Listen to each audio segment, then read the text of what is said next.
How to make A3 size in Canva. Hey everyone, welcome back to the channel. In today's video, I'm going to show you how you can create an A3 size design in Canva. So now without further ado, let's get started.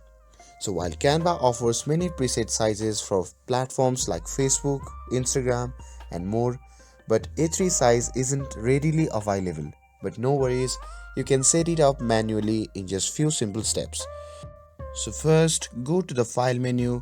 You can start by opening Canva and head to the file menu on the main dashboard. And once the pop-up menu comes out, you can click on create new design option. And this will allow you to set up custom dimension for your project.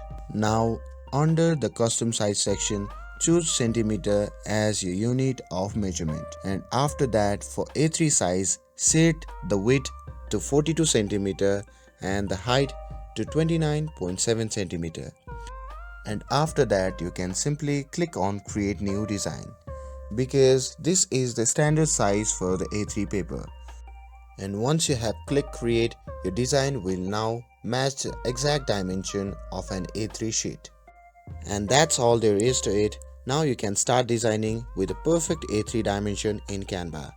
With this, if you found this video helpful, then don't forget to like, share and subscribe to get updated for more videos. Thanks for watching and I'll see you in the next video.